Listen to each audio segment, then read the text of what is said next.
kelompok 1 kelas 10 MIPA 6 sesi B yang beranggotakan Salsabila Aginia, Tiara Nurmapa, Sinta Rahmawati, Marisa Wanita, Mutia Fianu. Di video kali ini kami akan menampilkan sebuah cuplikan mengenai materi wawasan Nusantara. Selamat menyaksikan. Kata wawasan berasal dari kata wawas yang berasal dari bahasa Jawa yang memiliki arti pandangan, tinjauan, atau penglihatan indrawi.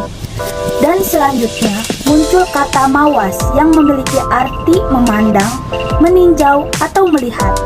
Jadi, dapat diartikan bahwa pengertian wawasan Nusantara adalah cara pandang dan sikap bangsa Indonesia mengenai diri dan lingkungannya yang serba beragam dan bernilai strategis dengan mengutamakan persatuan dan kesatuan bangsa serta kesatuan wilayah dalam menyelenggarakan kehidupan bermasyarakat, berbangsa, dan bernegara. Selain itu juga, wawasan Nusantara juga sering diartikan sebagai cara pandang bangsa Indonesia terhadap rakyat, bangsa, dan wilayah NKRI yang meliputi darat, laut, dan udara di atasnya sebagai satu kesatuan politik, ekonomi, sosial budaya, dan pertahanan keamanan. Hakikat dari wawasan Nusantara adalah keutuhan Nusantara dalam pengertian cara pandang yang selalu utuh menyeluruh dalam lingkup Nusantara demi kepentingan nasional. Asas wawasan Nusantara yaitu 1. Kepentingan yang sama yaitu cara pandang terhadap bangsa dan negara. 2. Keadilan yaitu kesesuaian pembagian hasil dengan jerih payah dan pembagian kegiatan baik perorangan, kelompok maupun daerah. 3. Kejujuran yaitu keberanian berpikir, berkata, dan bertindak sesuai realita demi kemajuan bangsa dan negara. 4. Solidaritas yaitu kerjasama, setia kawan, dan peduli sesama. 5. Kerjasama yaitu adanya koordinasi untuk mencapai sinergitas. 6. Kesetiaan kepada bangsa dan negara. Fungsi wawasan Nusantara yaitu wawasan Nusantara berfungsi sebagai pedoman, motivasi, dorongan, serta rambu-rambu dalam menentukan segala kebijakan, putusan, dan tindakan bagi penyelenggara di tingkat pusat dan daerah, maupun bagi seluruh rakyat Indonesia dalam kehidupan bermasyarakat, berbangsa, dan bernegara.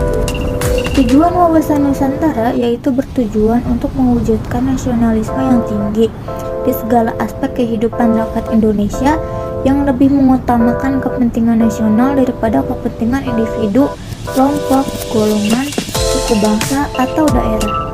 Konsepsi wawasan Nusantara merupakan suatu konsep di dalam cara pandang dan pengaturan yang mencakup segenap aspek kehidupan bangsa yang disebut Astagatra. Astagatra atau 8 aspek meliputi 1. Trigatra berupa posisi dan letak geografis keadaan dari kekayaan alam, jumlah penduduk. 2. Pancagatra berupa ideologi, politik, ekonomi, sosial budaya, dan hankam. Implementasi wawasan Nusantara yaitu cara atau hal-hal yang harus kita lakukan untuk mengimplementasikan dan mewujudkan wawasan Nusantara. 1. Implementasi di bidang politik dengan menciptakan iklim penyelenggaraan negara yang sehat dan dinamis dengan indikator pemerintahan yang kuat, aspiratif, dan terpercaya. 2. Implementasi di bidang ekonomi dengan menciptakan tatanan ekonomi yang menjamin pemenuhan kesejahteraan rakyat. 3. Implementasi di bidang sosial dan budaya dengan menciptakan sikap batiniah dan lahirlah yang mengakui dan menerima segala bentuk perbedaan sebagai karunia Sang Pencipta. 4. Implementasi di bidang pertahanan dan keamanan dengan menumbuhkan kesadaran cinta tanah air dan bangsa sehingga mendorong sikap bela negara. Contoh implementasi di bidang politik. 1. Menjalankan komitmen politik pada lembaga pemerintahan dalam rangka meningkatkan persatuan dan kesatuan. 2. Pelaksanaan pemilu dengan sistem demokrasi yang menjunjung tinggi keadilan. Contoh implementasi di bidang ekonomi. 1. Pemanfaatan kekayaan alam yang diimbangi dengan menjaga kelestarian lingkup hidup. 2. Mewujudkan otonomi daerah sebagai upaya mendorong pemerataan penggunaan ekonomi. Contoh implementasi di bidang sosial dan budaya yaitu 1. Saling menghormati perbedaan dan keberagaman yang ada, mulai dari perbedaan ras, suku, agama, hingga kebudayaan. 2. Menjaga keberagaman Indonesia dengan membentuk keserasian antar budaya di dalamnya. Contoh implementasi di bidang pertahanan dan keamanan yaitu 1.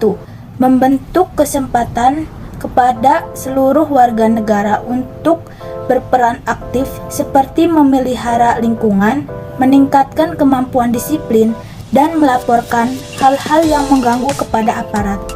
2. Ikut berpartisipasi dalam upaya bela negara dan membantu dalam menjaga keamanan dan ketertiban NKRI.